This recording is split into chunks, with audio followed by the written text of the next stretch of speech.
Hello students, hope you all will be fine. Today in this video we are going to pursue our chapter 2 of plus 1, that is units and measurements. Units and measurements क्यों important है वो हमने previous video में सीख लिया है। हमने different system of unit देखे, उसके अंदर डिफरेंट यूनिट्स और उनकी एक्सप्लेनेशन देखी। आज हम थोड़ा प्रैक्टिकल लेवल पे आ जाते हैं कि जब हमें मास, लेंथ, टाइम, एरिया, प्रेशर ये सब मेजर करना होता है तो उसकी प्रैक्टिकल यूनिट्स कौन सी यूज करते हैं। तो I am going to discuss one by one all of those, stay tuned. ठीक है, सबसे पहले हम यहां पे डिस्कस करने वाले हैं practical units of distance. Distance के लिए हम डिस्टेंस को मेजर करने के लिए कौन सी प्रैक्टिकल यूनिट्स यूज करते हैं। अब देखो, दो तरह के डिस्टेंस हो सकते हैं आपके पास, या तो बहुत स्मॉल वाले डिस्टेंस या बहुत बड़े वाले डिस्टेंस। हम दोनों के लिए यहां पे डिस्कशन करेंगे। सबसे पहले मैं यहां पे करता हूं किसके लिए, फॉर स्मॉल डिस्टेंसेस, राइट। इसके अंदर जो मैं सबसे पहली चीज आपसे, पहली यूनिट आपसे डिस्कस करने वाला हूं, that is micron.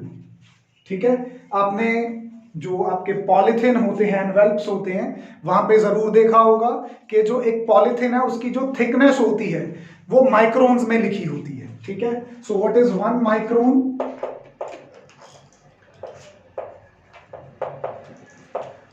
1 micron is equal to 10⁻⁻⁶ metres. ठीक है, 1 माइक्रोन का मतलब 1 मीटर का 10 लाख पार्ट होता है, इतना छोटा पार्ट होता है, राइट। तो कल जो हमने प्रीवियस वीडियो में डिस्कशन की थी उसमें माइक्रो वर्ड था, माइक्रो का मतलब 10⁻⁶ था। अब माइक्रो और माइक्रोन में फर्क ध्यान में रखना। माइक्रो का मतलब 10⁻⁻⁶ होता है, माइक्रोन का मतलब 10⁻⁻⁶ मीटर्स होता है, right. Second that we are going to discuss here is nanometre. This is again one of the famous unit. अब यहां पे जो आपका 1 नैनोमीटर होता है that is equal to 10⁻⁹ meters. This is again from the table. Third unit which we use very often is angstrom here. This is little different. जो angstrom है इसका सिंबल ए के ऊपर ये सबस्क्रिप्ट नॉट आ जाता है, and 1 angstrom is equal to 10⁻⁻10 metres. और लास्ट जो मैं आपसे यहां पे डिस्कस करूंगा, this is about the size of the nucleus, right. और उस चीज को हम किस में मेजर करते हैं? It is in fermi. ठीक है, एक फर्मी जो होता है it is equal to 10⁻⁻15 metres. Again I will say you be careful what we are writing. Femto का मतलब 10⁻⁻15 है, फर्मी का मतलब 10⁻⁻15 मीटर्स है। जब मीटर साथ में आ गया तो नाम में थोड़ा सा चेंज आ जाता है। और इस लेंथ के पर्टिकुलरली हमारे पास क्या होते हैं? साइज ऑफ न्यूक्लियस वगैरह होते हैं, राइट। एंगस्ट्रॉम में हम लाइट की वेवलेंथ जनरली लेते हैं। नैनोमीटर्स में हम करंट्स को, वेवलेंथ्स को, इन सबको एक्सप्रेस कर सकते हैं। माइक्रोन्स में मैंने बताया जैसे पॉलीथीन की थिकनेस, या फिर size of bacteria, size of atoms, size of जो वायरसेस होते हैं वो हम इनके केस में ही डिस्कस करते हैं माइक्रोन्स में। तो ये रही स्मॉल डिस्टेंसेस की बात। स्मॉल डिस्टेंसेस के बाद अगर डिस्कस किया जाए कि लार्ज डिस्टेंसेस के लिए हम कौन से यूज करेंगे यूनिट्स।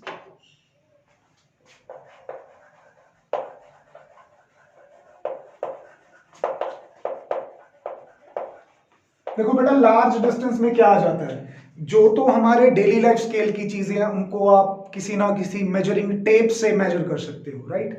मेजरिंग टेप्स जो होती हैं या गॉज होते हैं जो मेजर करने के लिए। But let's say distance between 2 cities वो हम किलोमीटर्स में मेजर कर लेते हैं।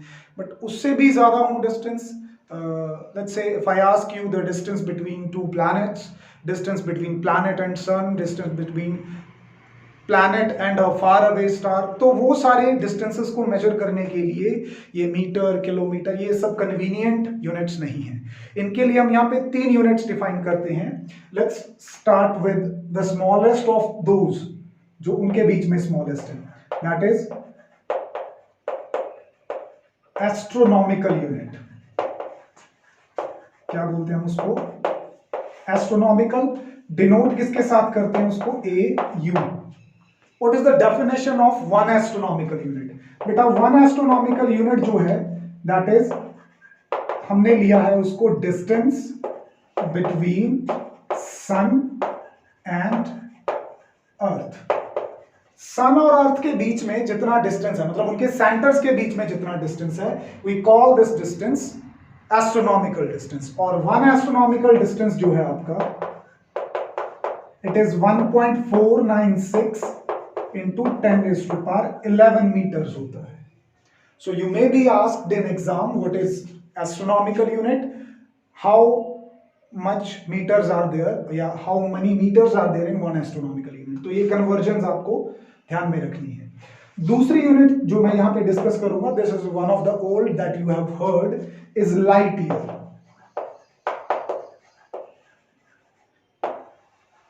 क्या होता है light year?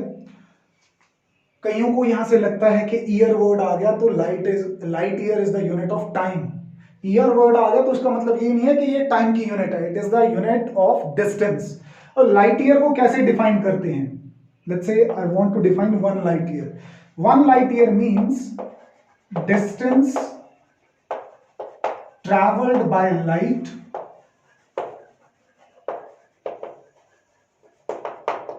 in 1 year in vacuum or air। क्योंकि हमें पता है कि अगर मीडियम चेंज हो जाए तो लाइट की स्पीड चेंज हो जाएगी। डिस्टेंस होता है स्पीड इनटू टाइम, तो अगर स्पीड बदल जाएगी तो डिस्टेंस भी बदल जाएगा। तो मैं यहां पे उसको एब्सोल्युटली डिफाइन करना चाहता हूं कि अगर एयर मीडियम है या वैक्यूम मीडियम है तब क्या होगा। देखो बेटा, as I already told you, जो डिस्टेंस होता है that is equal to speed into time, right? तो आपको यहाँ पे 1 लाइट ईयर में निकालना है कि एक्चुअली डिस्टेंस कितना है, ठीक है? तो यहाँ पे क्या करेंगे, लाइट की स्पीड कितनी होती है, we want the answer in metres, so we have the speed into 3 into 10 raised to power 8 metre per second, right? और टाइम कितना है? टाइम कितना है? 1 ईयर का। इस 1 ईयर को रिड्यूस करते करते आप सेकंड्स में लेके आओगे, क्योंकि स्पीड आपके पास मीटर पर सेकंड्स में है। तो एक साल के अंदर दिन कितने? 365 इंटू 365.25, ऑलमोस्ट 6 आवर्स सम सेकंड्स होते हैं, तो 6 आवर्स का मतलब 25 पार्ट हो गया, 25th पार्ट हो गया, 1/4 पार्ट ऑफ अ डे। एक दिन में आवर्स कितने होते हैं? 24 आवर्स। एक आवर में मिनट्स, सेकंड और मिनट्स हो गए 60, एक मिनट में सेकंड कितने? 60। So this is how you reduce 1 year into seconds. अब जब आप ये सारी कैलकुलेशन यहां पे डन कर लोगे तो आपका जो आंसर आएगा 1 लाइट ईयर का, that will be 9.467 into 10 raised to power 15 metre. तो जैसे आपने यहाँ पे 1 एस्ट्रोनॉमिकल यूनिट की जो कन्वर्जन है उसको अपने माइंड में रखा था, इन द सेम वे आपको यहाँ पे याद रखना है कि जो 1 लाइट ईयर है उसमें कितने मीटर्स होते हैं। एस्ट्रोनॉमिकल में 10 raised to power 11 है, लाइट ईयर में 10 raised to power 15 है। So you can clearly see light year is bigger than astronomical unit. अब सपोज करो कि डिस्टेंस इससे भी ज्यादा हो, तब हमारे पास क्या यूनिट होगी? Then we have the biggest unit, the largest unit of distance, we call it parsec। और फिजिक्स में डिस्टेंस मेजर करने के लिए सबसे बड़ी यूनिट हमारे पास पार्सेक है। पार्सेक के बारे में डिस्कस करते हैं। पार्सेक का कॉन्सेप्ट समझना होगा आपको पहले। What is parsec?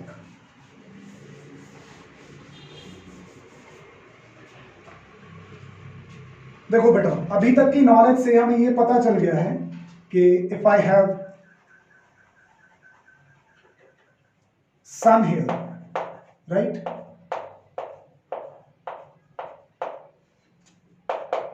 और यहां पे मेरे पास अर्थ है।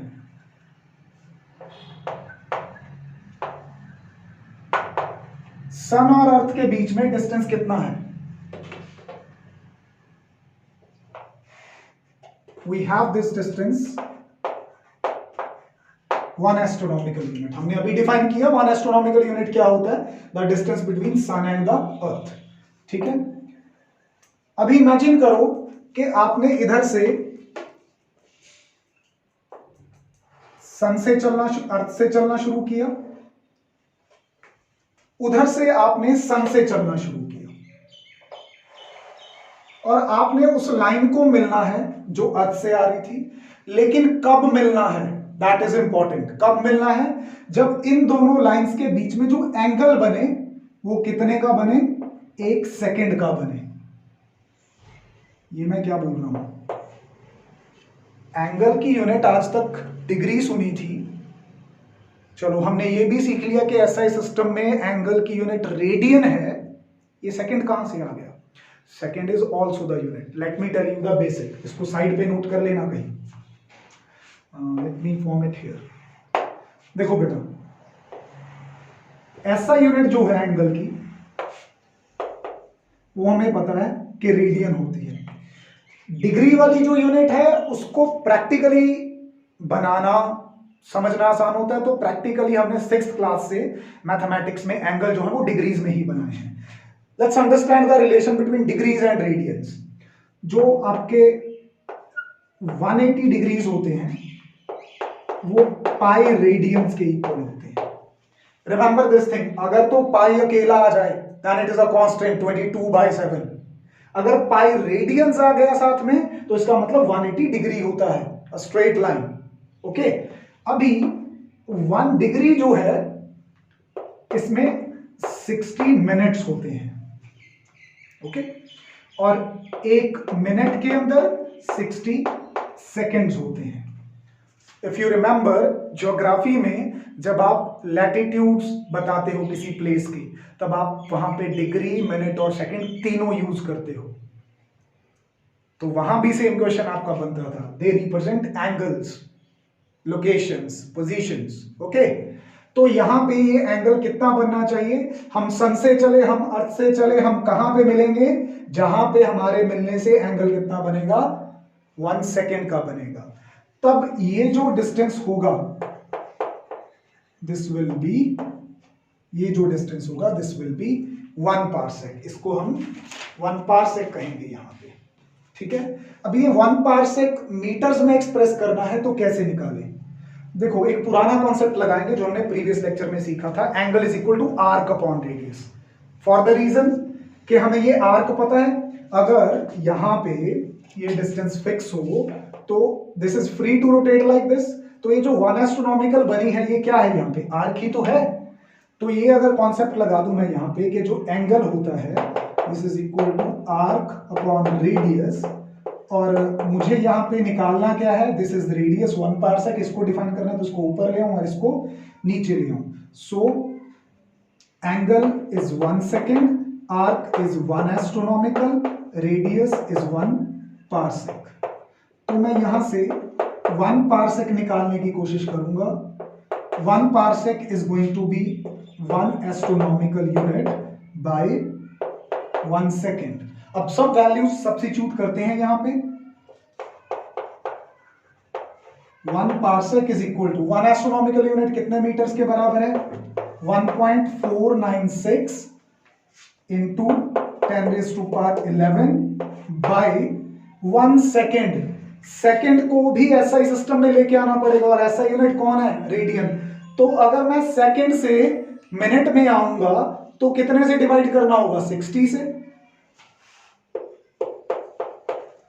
लो बेटा, मिनट से डिग्री में आऊंगा तो कितने से डिवाइड करना होगा? अगेन 60 से। डिग्री से रेडियन में जाना चाहता हूं तो अगेन कितने से डिवाइड करना पड़ेगा?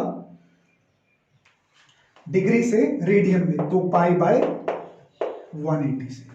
ये सारी सब्स्टिट्यूशंस करोगे आप। ये सारी सब्स्टिट्यूशन करने के बाद आपके पास जो फाइनल रिजल्ट आएगा that is going to be 3.08 into 10 raised to power 16 meters. You may solve it. Very simple calculation. पाई की वैल्यू अब यहाँ पे क्योंकि नॉर्मलाइजिंग फैक्टर भरा है तो यहाँ पे पाई की वैल्यू 22/7 ही भरनी है आपको. Keep it in mind. Now this is not the angle, this is converging factor. Pi अकेला हो गया अभी. अगर रेडियन था साथ में तो 180 था. अगर पाई अलग से है तो ये तो वही 22/7 है अपना. इसको सॉल्व करो, you'll get this आंसर. इसका मतलब जो एक पारसेक है तो हमें पता चल गया वो कितना होता है 3.08 into 10 raised to power 16. और ये कन्वर्जन भी आपको याद रखनी है. जरा तीनों बॉक्सेस को ध्यान से देखो. यहाँ पे 10 की पावर 11 है, यहाँ पे 10 की पावर 15 है और यहाँ पे 10 की पावर 16 है. मीटर है. तो यू कैन से कि इन तीनों में से एस्ट्रोनॉमिकल सबसे छोटी है और पारसेक सबसे बड़ी है. अब हम क्या करेंगे, फाइनली इन तीनों के बीच में रिलेशन फाइंड आउट करेंगे. जैसे एस्ट्रोनॉमिकल और लाइट ईयर में क्या रिलेशन है, पारसेक और लाइट ईयर में क्या रिलेशन है, so that we can form a single equation, a single normalising equation. ठीक है, तो ये मैं आपके लिए डिराइव करता हूं. अभी इस तरफ करते हैं इसको. राइट, ये फेमसली कई बार पूछा गया है आपके स्कूल लेवल के टेस्ट पे या एग्जाम में हो सकता है. ठीक है, तो हम यहां पे क्या फाइनली डिराइव करने जा रहे हैं, रिलेशन बिटवीन, मैं सबसे बड़े से शुरू करूंगा, parsec, light year and astronomical unit. तीनों की कन्वर्जन्स लिख लेते हैं. हमें पता है अभी कि जो 1 पारसेक है वो 3.08 into 10 raised to power 16 metres में है. दूसरी चीज हमने यहां पे सीख ली है कि जो 1 लाइट ईयर है वो 9 that is equal to 467 into 10 raised to power 15 metres है. और तीसरी चीज जो हमने यहां पे सीख ली है कि जो 1 एस्ट्रोनॉमिकल यूनिट है that is further equal to 1.496 into 10 raised to power 11 metres. अभी कुछ नहीं करना है आपको, पहले तो 1 पारसेक को 1 लाइट ईयर से डिवाइड कर देना है. you'll get your first relation, right. फिर 1 लाइट ईयर को 1 एस्ट्रोनॉमिकल के साथ डिवाइड कर देना, you'll get your second relation. Simple as that. तो मैं यहां पे क्या करता हूं, 1 पारसेक को 1 लाइट ईयर के साथ क्या कर देता हूं, डिवाइड कर देता हूं. यानी कि मैं राइट हैंड साइड पे 3.08 into 10 raised to power 16 को डिवाइड करूंगा 9.467 into 10 raised to power 15 के साथ. When you solve it out, this turns to be 3.26. तो यहां से क्या पता चलता है, लाइट ईयर को उधर ले जाओ, जो 1 पारसेक है वो 3.26 लाइट ईयर्स के बराबर होता है. Simple like anything, right. अभी अगर मैं 1 लाइट ईयर को 1 एस्ट्रोनॉमिकल यूनिट से डिवाइड कर दूं, 1 light year is 9.467 into 10 raised to power 15 divided by 1.496 into 10 raised to power 11. तो इसको डिवाइड करने से जो हमारे पास आंसर आता है that is 6.3 into 10 raised to power 4. इसका मतलब एस्ट्रोनॉमिकल को इधर ले जाओ तो एक लाइट ईयर के अंदर आपके 6.3 into 10 raised to power 4 astronomical units होते हैं. This is how you can form the relation between those two. और यहां से एक बात और भी क्लियर हो जाती है कि जो पारसेक है वो सबसे ज्यादा बड़ा है. ठीक है, लाइट ईयर जो है वो उससे ज्यादा, एंड सबसे छोटी यूनिट इन तीनों में से अगर कोई थी वो थी हमारे पास एस्ट्रोनॉमिकल. तो ये आपको ऑर्डर जो है ये भी ध्यान में रखना है. Okay, now let's discuss about some practical units of mass. Right,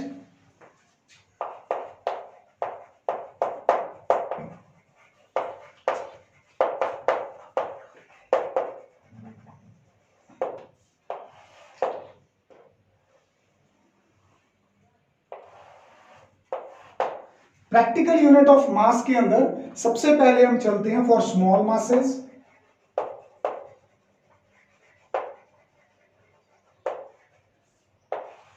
small masses में मैं आपको कौन सी यूनिट समझाऊंगा। सपोज करो एटॉमिक स्केल पे कोई चीज है, जैसे एक एटम का जो मास है वो बहुत कम होता है, it is not convenient to express it in terms of kilograms.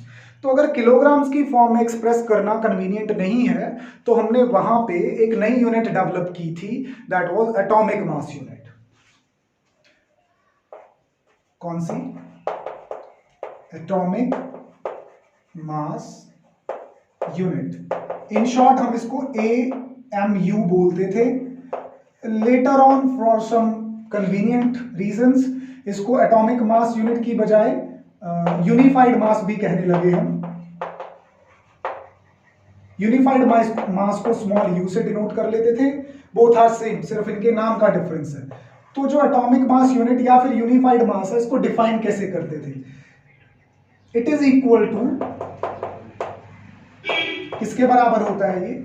1/12 of mass of carbon 12 atom, ठीक है, टेकन एज 12, ठीक है। जो इसका कार्बन 12 आइसोटोप का मास है, जिसको हम कितना लेते हैं 12 यूनिट्स या 12 यूनिफाइड मास U, इसका अगर 1/12 कर ले तो क्या आएगा? 1/12 into 12, that will come out to be 1 AMU। और जो हमारा 1 AMU है या फिर 1 यूनिट, यहाँ पे 1 यूनिट है, 1 U है, this is equal to mass of carbon atoms. अगर किलोग्राम्स की फॉर्म में एक्सप्रेस करूं तो ये बनता है 1.67 इंटू 10⁻⁻27 किलोग्राम्स, ठीक है। ये कन्वर्जन है। इस चीज को हम 12th स्टैंडर्ड में यूज करेंगे जब हम एटॉमिक स्ट्रक्चर और वहां पे न्यूक्लियस की बात करेंगे, ठीक है। अगर हमारे पास यहां पे क्या आ जाए,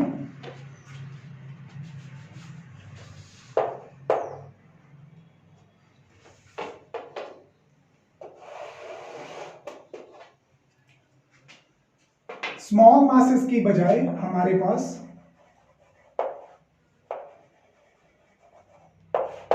लार्ज मास की बात हो, तो लार्ज मास का मतलब है जो अपनी डेली लाइफ में हमारे पास होते हैं। अब we do not weigh atoms, we do not measure mass of atoms in our daily life. तो यहां पे हम शुरू करते हैं सबसे छोटी यूनिट के साथ, दैट इज पाउंड। 1 पाउंड के अंदर आपके 453.6 ग्राम्स होते हैं, या मोर कन्वीनियंटली कह लूं मैं 0.4536 किलोग्राम्स होते हैं, राइट। आप जो केक या पेस्ट्रीज लेते हो या WWE के रेसलर्स हैं, उनका मास कई बार हम किस में बताते हैं? पॉन्ड्स में बताते हैं। पॉन्ड के बाद नेक्स्ट जो मैं आपसे डिस्कस करूंगा, this is new for you, it is slug. और एक स्लग के अंदर हमारे पास यहाँ पे 14 पॉइंट यहाँ पे होते हैं हमारे पास 57 kgs होते हैं, राइट। फिलहाल मेरी नॉलेज में हमने इसको यूज नहीं किया पूरे 2 सालों में। Let's see if it arises. Next unit that I'm going to discuss with you is quintal. 1 quintal के अंदर आपके पास 100 किलोग्राम्स होते हैं, right.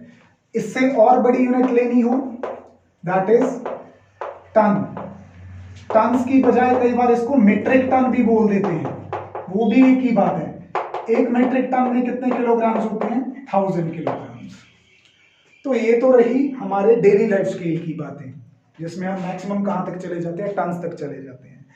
Let's think of planets, let's think of satellites, let's think of stars. तो इनका जो मास है वो आप किलोग्राम्स में तो नहीं एक्सप्रेस करोगे, ठीक है। उसके लिए अपने एक इंडियन साइंटिस्ट थे जो इस फील्ड में काम करते थे, दैट इज एस्ट्रोनॉमी, ठीक है। एस्ट्रोनॉमी के फील्ड में काम करने के लिए उस साइंटिस्ट को ऑनर करने के लिए हमने उनके नाम पे मास की सबसे लार्जेस्ट प्रैक्टिकल यूनिट रखी, दैट वाज चंद्रशेखर। तो लास्ट यूनिट जो मैं आपसे डिस्कस करने जा रहा हूं मास की, which is the biggest practical unit, is Chandrashekhar limit.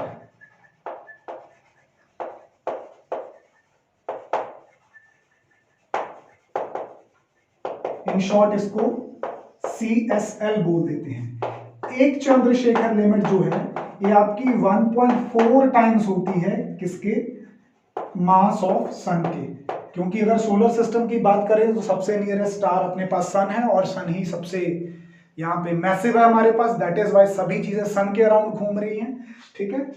वैसे अदरवाइज जो मास ऑफ सन है ये आपको अपनी नॉलेज से पता होगा। अप्रोक्सीमेटली अगर मैं पावर्स की बात करूं तो 10⁻30 kg होता है हमारे सोलर सिस्टम की सबसे मैसिव चीज जो है। सो चंद्रशेखर लिमिट के बारे में सबसे इंपॉर्टेंटली आपको क्या याद रखना है, it is the biggest practical unit of मास। यहां से पूछा जा सकता है name the biggest practical unit of mass, that is Chandrashekhar limit. उसी तरह जैसे पहले आपको बताया कि what is the biggest practical unit of distance, that is parsec, ठीक है। तो ये बातें आपको दोनों ध्यान में रखनी है। That's all about mass. Mass का कंसेप्ट खत्म होते ही हम यहां पे किस में आ सकते हैं, we can talk about time. Time के बारे में डिस्कस करते हैं। तो प्रैक्टिकल यूनिट ऑफ टाइम यहां पे डिस्कस करेंगे and we will start with the small unit. Small unit का मतलब है कि टाइम की वो सबसे छोटी यूनिट जिसको हम यूज करते हैं। एक्चुअली हम नहीं यूज करते, उसको साइंटिस्ट यूज करते हैं। हमें कम से कम टाइम की जरूरत किस यूनिट में होती है, सेकंड्स में हो सकती है। अगर एथलेटिक्स की बात हो रही है तो माइक्रो सेकंड्स में जा सकती है बात, ठीक है। उससे भी अगर छोटी यूनिट हो तो वो कौन सी होगी और कहाँ यूज हो रही होगी। देखो अगर कोई सबसे फास्ट चीज है फिजिक्स में तो वो न्यूक्लियर रिएक्शंस है, न्यूक्लियर प्रोसेस है, ठीक है। Fission, fusion and many more, alpha decay, beta decay, gamma decay, radio activity, जितनी भी ये चीजें हैं, तो इनका जो टाइम होता है that is even smaller than micro seconds, लगभग 10⁻⁻8 सेकेंड का। तो 10⁻⁻8 सेकेंड्स को हम बोलते हैं शेक। क्या बोलते हैं? तो यहां पे जो स्मॉलेस्ट यूनिट है मेरे पास टाइम की वो है शेक, और एक शेक जो है आपका ये होता है 10⁻⁻8 सेकेंड्स के बराबर, राइट। तो स्मॉलेस्ट यूनिट डिस्कस करने के बाद हम यहां पे थोड़ा बिगर यूनिट्स पे आ जाते हैं। बिगर यूनिट्स की मैं शुरुआत करूंगा किसके साथ, सोलर डे के साथ। सोलर डे क्या होता है बेटा? Solar day is the time taken by earth to complete one revolution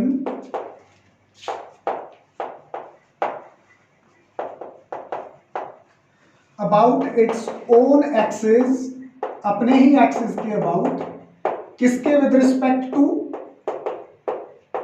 सन के विद रिस्पेक्ट टू। यानी कि अगर इफ इट इज पॉसिबल, मैं सन पे खड़ा हूं, मेरे पास एक यहां पे क्लॉक है टाइम मेजर करने के लिए, मैं सन पे खड़ा होके अर्थ को देख रहा हूं, ठीक है। अर्थ जो वहां पे अपने एक्सिस के अबाउट रिवॉल्व कर रही है, तो उसको एक एक्सिस, अपने एक्सिस के अबाउट एक रोटेशन, एक रेवोल्यूशन कंप्लीट करने में जितना टाइम लगेगा उसको हम एक सोलर डे बोलेंगे।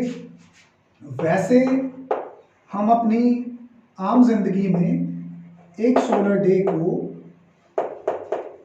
24 आवर्स का मानते हैं, पर you will be surprise to know कि इसकी वैल्यू बदलती रहती है। एग्जैक्टली 24 आवर्स नहीं होती, सम सेकेंड्स, सम मिनट्स तो थोड़ा ज्यादा हो जाएगा, सम सेकेंड्स का फर्क हमें रोज देखने को मिलता है। तो अप्रोक्सीमेटली 24 आवर्स होता है अबाउट एन एवरेज हम 24 आवर्स बोल देते हैं। अच्छा, यहां पे सबसे इंपॉर्टेंट चीज क्या थी, विद रिस्पेक्ट टू सन। अगर मैं विद रिस्पेक्ट टू सन छोड़ के यहां पे with respect to some other star करूं तो ये थोड़ा सा फर्क आता है। यहां पे उसको बोल देते हैं हम वन सोलर डे की बजाय सैड्रियल डे।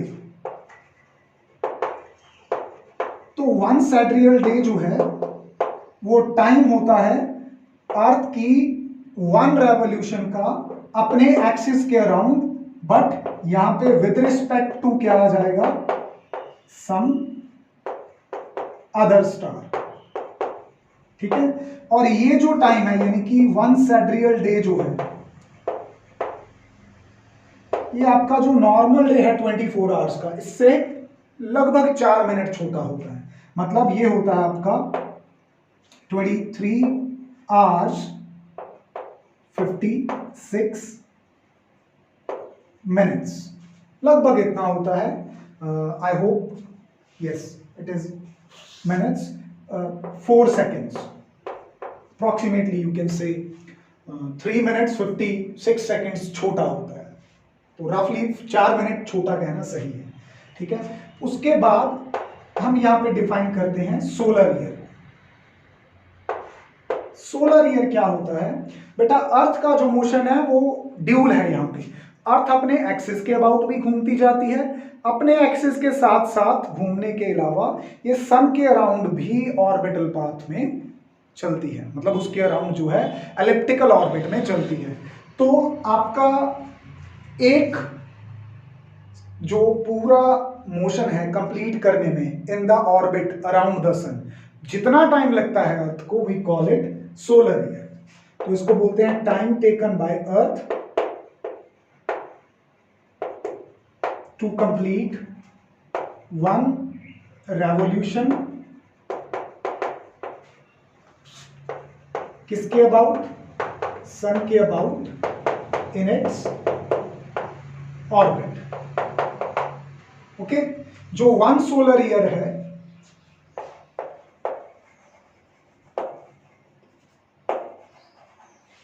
वन सोलर ईयर आपका अप्रोक्सीमेटली 365.25 सोलर डेज के बराबर होता है, या फिर आप यहां पे बोल सकते हो कि 366.25 सेड्रियल डेज के बराबर होता है। This is just for your knowledge, ठीक है। सोलर ईयर के बाद नेक्स्ट चीज जो हमें यहां पे डिफाइन करनी है वो है ल्यूनर मंथ।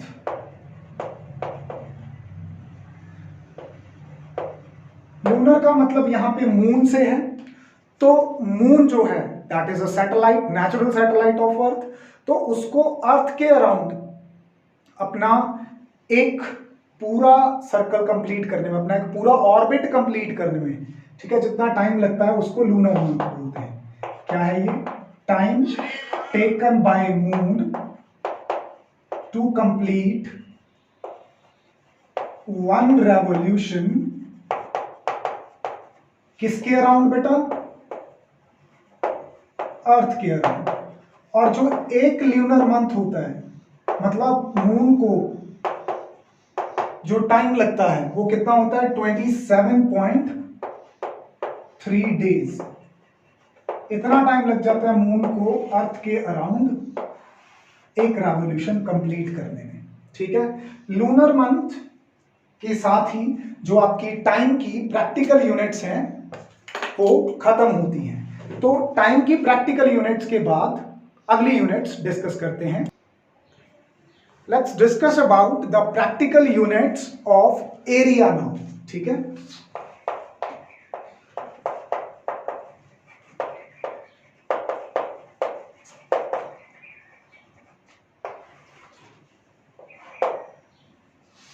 यहां पे भी हमारे पास 2 तरह की यूनिट्स मिलेंगी अगर आपके पास बहुत स्मॉल एरियाज है।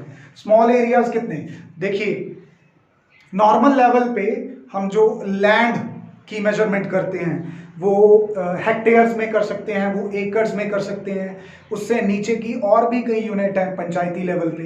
बट यहाँ पे हम 2 ही डिस्कस करेंगे, एक तो एकड़ डिस्कस करेंगे, एक हेक्टेयर डिस्कस करेंगे, ठीक है।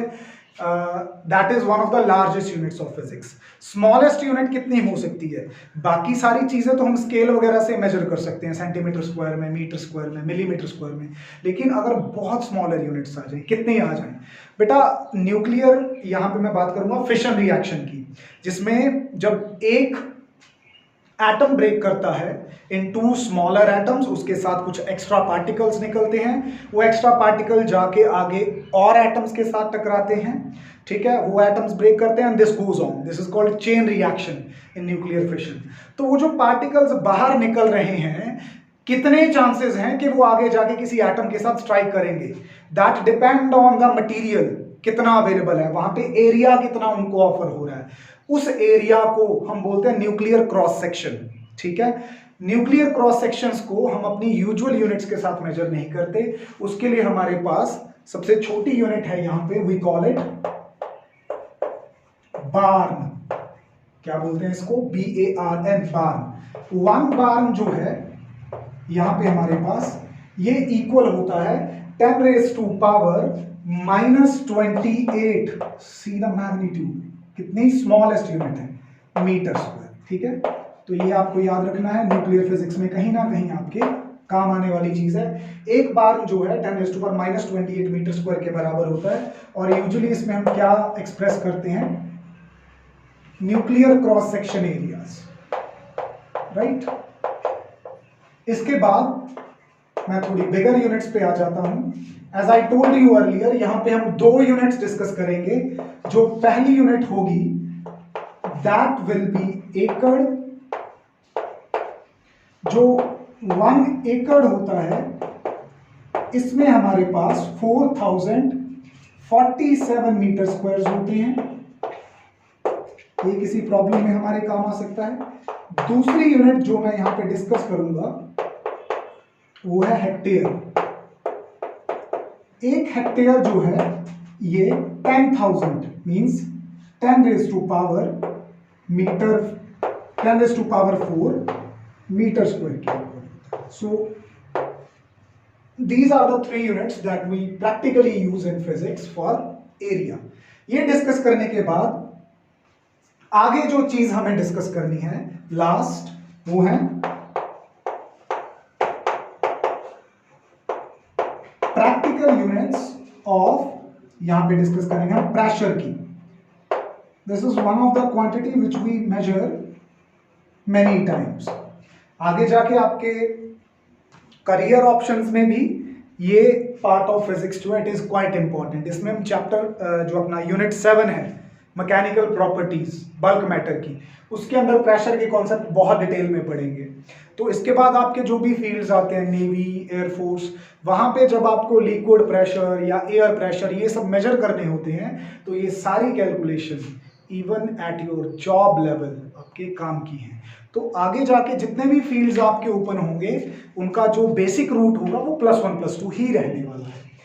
यहां पे प्रेशर की यूनिट्स डिस्कस करने से पहले मैं एक एक्सपेरिमेंट डिस्कस करना चाहूंगा, जिसको एक साइंटिस्ट ने किया था, जिसका नाम था टॉरिसेली। टॉरिसेली वाज अ साइंटिस्ट जिसका एक एक्सपेरिमेंट था। इस एक्सपेरिमेंट के जरिए हमने एटमॉस्फेयर के प्रेशर को मेजर किया था। The experiment was quite simple.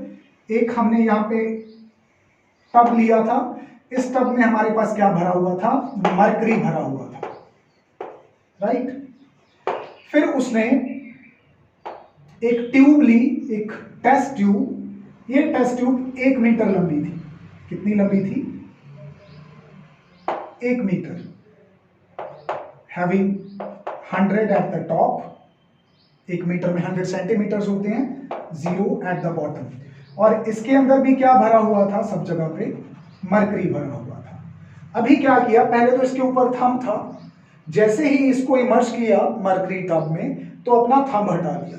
तो क्या होगा, इधर से तो मरकरी के, ये जो मरकरी टेस्ट ट्यूब के अंदर है, इसके वेट की वजह से ये नीचे गिरने लगेगा ट्यूब से, और इधर से जो एयर इस ओपन मरकरी के ऊपर प्रेशर लगा रही है, ये प्रेशर इसको पुश करेगा किधर जाने के लिए, अंदर जाने के लिए। देखो वेट बोल रहा है कि नीचे आ जाओ, और बाहर का प्रेशर बोल रहा है कि ऊपर चले जाओ।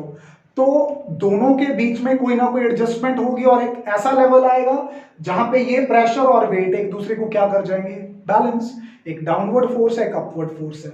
तो इन्होंने किस लेवल पे आके बैलेंस किया, इसने बैलेंस किया, मरकरी खाली होता गया, this get balanced at 76 centimetre.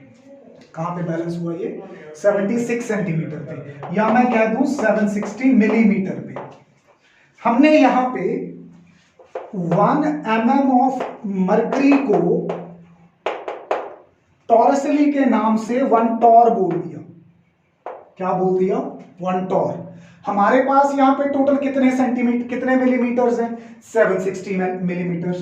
तो अगर मैं यहां पे मैं ये कह दूं कि जो एटमॉस्फेरिक प्रेशर है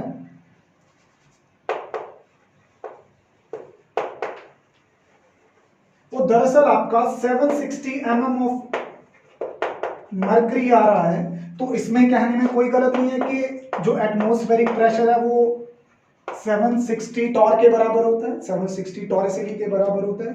अगर आप यहां पे प्रेशर का एक फॉर्मूला, वैसे तो अपने पास प्रेशर जो है वो फोर्स अपॉन एरिया होता है, पर लिक्विड्स के लिए इसका एक फॉर्मूला अलग से है जो यहीं से बना है।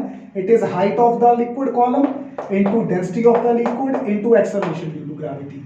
अगर ये सब चीजें यहां पे मर्करी के लिए सब्स्टिट्यूट करो तो आपके पास जो आंसर आएगा वो आएगा 10⁵ पास्कल। ठीक है, तो 10⁵ पास्कल हमारे पास 1 एटमॉस्फेरिक प्रेशर होता है। कितना? 1 एटमॉस्फेरिक। कई बार इसको हम 1 बार भी बोल देते हैं। ठीक है, तो ये सारी कन्वर्जन्स ना आपको ध्यान में रखनी है। मैंने आपको बेसिक बता दिया एक्सपेरिमेंट कैसे आया था। 1 mm ऑफ मर्करी को 1 टॉर का प्रेशर बोला गया। 1 मिलीमीटर मर्करी किसी चीज के ऊपर जब टिकेगा तो कितना प्रेशर लगाएगा? 1 टॉर का लगाएगा। यहां पे हमने जब देखा कि एटमॉस्फेरिक प्रेशर ने या एटमॉस्फेरिक जो प्रेशर की वजह से फोर्स थी इन्वॉल्व उसने जब वेट को बैलेंस किया तो वहां पे 76 सेंटीमीटर मर्करी बचा था। इस 76 सेंटीमीटर ऑफ मर्करी कॉलम की वजह से जो प्रेशर बनेगा, अगर 1 में 1 है तो 760 में कितना बनेगा? 760 टॉर।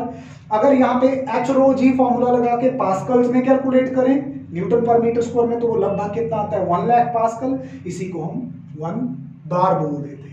तो नियरली वैल्यूज को क्रैम करना थोड़ा डिफिकल्ट रहता है। अगर एक्सपेरिमेंट पता हो, हिस्टोरिकल बैकग्राउंड पता हो, तो चीजें याद करनी, समझनी इंटरेस्टिंग हो जाती हैं। That's all about today's lecture.